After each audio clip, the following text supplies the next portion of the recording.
Fala pessoal, tudo bom? A gente está aqui nesse vídeo hoje, a gente está inaugurando um quadro no nosso canal, que é a Y Responde. Qual é o objetivo desse vídeo? Apresentar para vocês as respostas dos questionários e perguntas que nossos inscritos fazem, tanto no Instagram quanto aqui no YouTube. E aí, para poder fazer esse início desse quadro e a proposta dele, a gente vai fazer uma primeira pergunta, aqui, um primeiro questionamento, que é da Bicicleta Certa Blog 725. Ele fez a pergunta seguinte: Fala Vinícius, ótimo vídeo. Ele fez esse comentário no vídeo que a gente falou dos equipamentos. Ótimo vídeo. Poderia um dia falar sobre como é feito o orçamento, como a base de um valor de orçamento, quais os aspectos são levantados em consideração e também se é possível explicar como são feitas as etapas de inspeção, como e quais os pontos sendo analisados. Primeiro, a ordem de serviço e tudo mais. Então, blog da bicicleta, vamos lá. Para falar sobre isso, a gente vai dividir essa sua pergunta na sequência que você solicitou. O orçamento, como que é feito o orçamento? Né? O interessante é o seguinte, que tanto o orçamento para laudo, para obra, para uma edificação de pequeno, médio, grande porte, elas são levadas em consideração diversas etapas. Eu, particularmente, a gente resume da seguinte forma. Grau de dificuldade do local, por exemplo, acesso. Então, seja para mim executar uma obra ou fazer o próprio laudo, o acesso a esse local. Se eu tenho que transportar a equipe, se eu vou conseguir levar o equipamento, se eu preciso de andaime, se eu vou precisar me mobilizar no local. Esse processo tem que ser levado em consideração no orçamento. Segundo, quais são os itens que você vai precisar para esse serviço? Vamos colocar primeiro da obra. Se essa obra vai ser de concreto armado, se as paredes de vedação são de drywall, são de alvenaria normal, são paredes de concreto, se a estrutura ela vai ser metálica, se é telhado, laje, se tem impermeabilização, esses elementos são levados em consideração no caso da obra, tá? Por quê? Por exemplo, a diferença do peso de uma parede de drywall para um bloco de concreto é razoavelmente considerável. O profissional se cansa mais, você precisa de mais pessoas, profissional menos especializado ou mais especializado, dependendo do tipo de serviço. Para o laudo é a mesmíssima coisa. Quais são os serviços que eu vou precisar fazer naquele local? Por exemplo, carbonatação, ensaio de carbonatação, fenolfetaleína, teste de compressão, inspeção visual, câmera termográfica. Esses ensaios são levados em consideração para poder fazer a composição desse meu preço.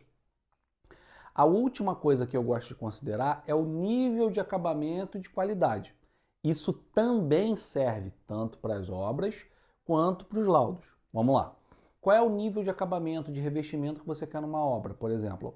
Vai desde um piso de R$19 o metro quadrado, pode chegar até um piso de R$200 o metro quadrado. Então, essa consideração sempre deve ser feita. Quais são e o que eu preciso fazer para levar em consideração esses trabalhos, tá? Quais são os materiais, o local, qual é a marca, a qualidade, isso deve ser levado em consideração. No laudo, a mesmíssima coisa.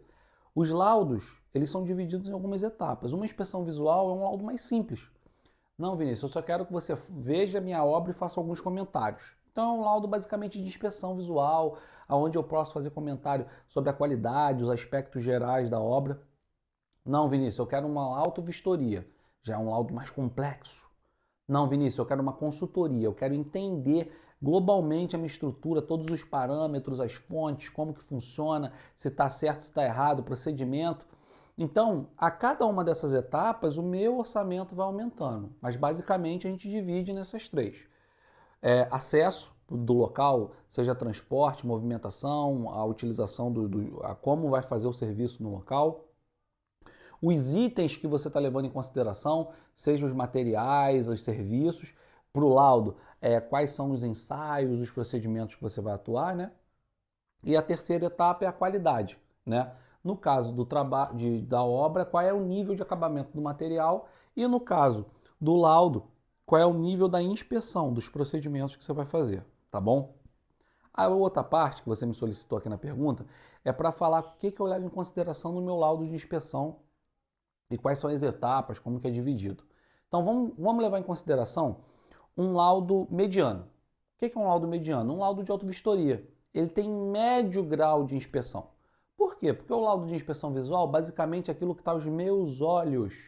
Ao que eu vejo. E um laudo de auto-vistoria, eu tenho que verificar, passar câmera térmica, verificar se tem vazamento. Por mais que eu não faça ensaios elaboradíssimos, eu preciso ter um grau de inspeção maior, não só visual. Vamos lá. No laudo de auto-vistoria, o que a gente costuma verificar e quais são as etapas? Primeiramente, a gente gosta de fazer um mapa de interferência. Quais são os locais que estão com problema, quais são os itens que estão com problema, como que vai fazer. Então a gente começa inspecionando, eu particularmente num prédio, eu começo inspecionando da cobertura, então a gente começa a fazer a inspeção lá do telhado, vai descendo os andares porque você se cansa menos. Então se eu faço a inspeção da cobertura, da laje, e começo a vir descendo cada andar, eu consigo fazer uma inspeção mais rápida. E a gente consegue fazer o preenchimento do que está faltando. Então, como nós utilizamos no roteiro de inspeção a investigação na laje, depois a gente desce, vai para o andar de baixo, verifica se está faltando luz, piso, tomada, se tem algum problema, desce a gente costuma descer pela escada, já verifica os itens da escada, e assim a gente faz do prédio. Das áreas comuns, a gente tenta fazer um mapa, começando mais próximo do prédio, ali do acesso do prédio, e indo até o local mais distante. Dessa forma, a gente consegue abranger toda a edificação, né, da melhor forma e mais otimizada. O mesmo também seria para um laudo de consultoria, por exemplo. A gente vai escolher quais são os itens prioritários. Numa consultoria, vamos supor, um galpão, um armazém, aonde que eu tenho que fazer um mezanino nesse armazém.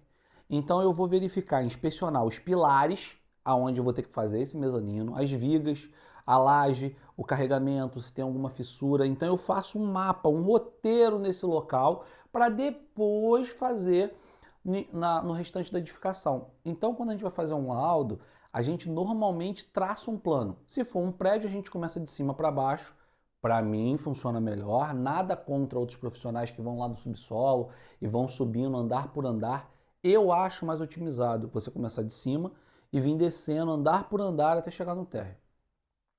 Já em outras edificações mais planas, a gente tende a fazer um mapa de acordo com a necessidade. Se naquele local eu vou fazer uma rampa, um mezanino, uma outra edificação, um suporte, que seja, eu começo a inspeção dali e depois eu passo para toda a edificação, tá?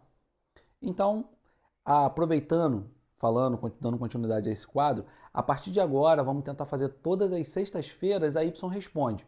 Se você tem algum interesse na área da engenharia, engenharia diagnóstica, da arquitetura, de modo geral desse universo, você já sabe, você vai entrar em contato com a gente, vai mandar sua mensagem, vai deixar seu comentário aqui no vídeo e nós vamos tentar te responder.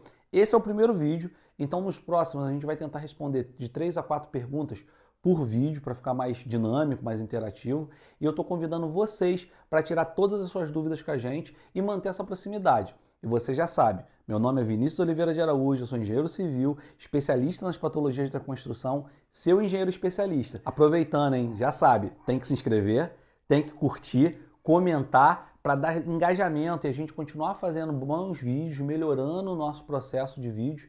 Com o seu comentário, com a sua curtida e com a sua inscrição, a gente vai longe. Muito obrigado!